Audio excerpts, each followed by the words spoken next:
Next rule है हम लोगों का asymptotes which gives number of branches approaching towards infinity. तो how many number of branches are approaching towards infinity that will be given by the असिम्प्टोट्स.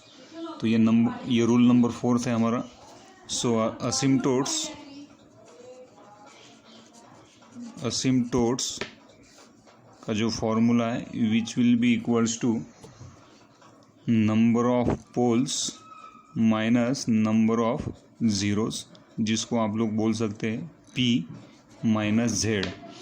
Example अगर हम लोग लिए जिसमें C of S divided by R of S equals to अगर आप लोग लिए हैं K divided by S plus 2, तो यहाँ पे नंबर ऑफ पोल्स कितने हैं हम लोगों के पास में 2, नंबर ऑफ ज़ीरोज़ कितने हैं 0. सो असिम्प्टोट्स कितना आएगा पोल्स माइनस 0. इसका मतलब क्या 2 minus 0 which will be equals to 2. इसका मतलब कि रूट लोकस की 2 ब्रांचेस आपकी इन्फिनिटी की तरफ जाने वाली है. एग्जाम्पल में देंगे हम लोग, देखेंगे इसको. So 2 branches are approaching towards infinity for this example. Then angle of asymptotes, ये भी इम्पोर्टेंट पॉइंट है. Angle of asymptotes let us assume denoted by theta which again has a formula 2q plus 1 multiplied with 180 degree divided by number of poles minus number of zeros, where q equals to 0, 1, 2 and so on. अगर ये example के लिए हम लोगों को for this example, ये example के लिए अगर आप लोगों को एंगल ऑफ असिम्प्टोट्स निकालना है तो किस तरह से निकालेंगे हम लोग. θ1 विल बी इक्वल्स टू, पहले हम लोग अजम्पशन करेंगे q equals to 0 because 2 branches are approaching towards infinity with an angle. वो एंगल भी आप लोगों को निकालते आएगा with the help of angle of asymptotes. So θ1 will be equals to 2 into 0 plus 1 bracket में 180 degree divided by number of poles कितना है 2, जीरोज़ कितना है ये, तो कितना आएगा 180 degree divided by 2 which will be equals to 90 degree. So θ1 will be equals to how much 90 degree. फिर उसके बाद में सेकंड ब्रांच का जो एंगल रहेगा इन्फिनिटी की तरफ जाने के लिए, उसको हम लोग अजम्पशन करेंगे θ2.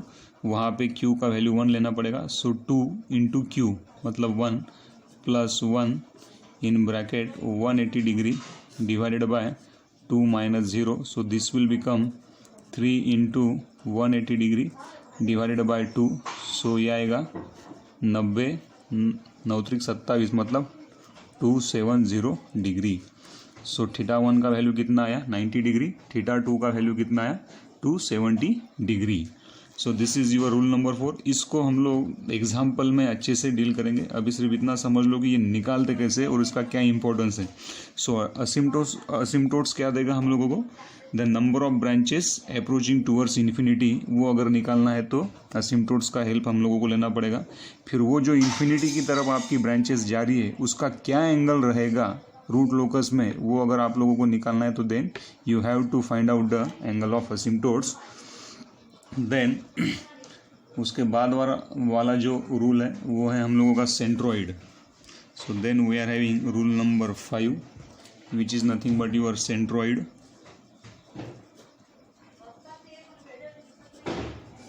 सेंट्रोइड इसको आप लोग बोल सकते हैं it is the intersection point, it is intersection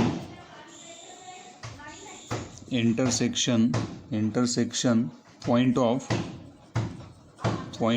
asymptotes on real axis. अभी डेफिनेशन लिख लो, उसके बाद में मैं आप लोगों को बताऊंगा कि ये इसका क्या फिजिकल सिग्निफिकेंस है, इसको न्यूमेरिकल में किस तरह से यूज़ कर दें. तो ये इंटरसेक्शन पॉइंट है असिम्प्टोट्स का रियल एक्सिस के ऊपर. इसका भी फॉर्मूला है सेंट्रोइड, इससे आप लोग डिफाइन करोगे. शायद ये कंडक्टिविटी हम लोग इसको बोलते हैं. which has a formula summation of real part of poles minus summation of real part of zeros divided by number of poles minus number of zeros. तो सेंट्रोइड का क्या फॉर्मूला है? Summation of real part of poles minus summation of real part of zeros divided by poles minus zero. इसका use करके अभी हम लोग एक दो न्यूमेरिकल सॉल्व करने का कोशिश करेंगे रूट लोकस के लिए, जो कि 7 मार्क्स के लिए पूछ सकता है। अप्रोक्सीमेट रूट लोकस हम लोग इतने 5 जो रूल्स देखे हैं इसका यूज़ करके हम लोग सॉल्व कर सकते हैं। तो इसके बाद में हम लोग 2 न्यूमेरिकल देखेंगे जिसको आप लोग अच्छे से ध्यान दीजिएगा।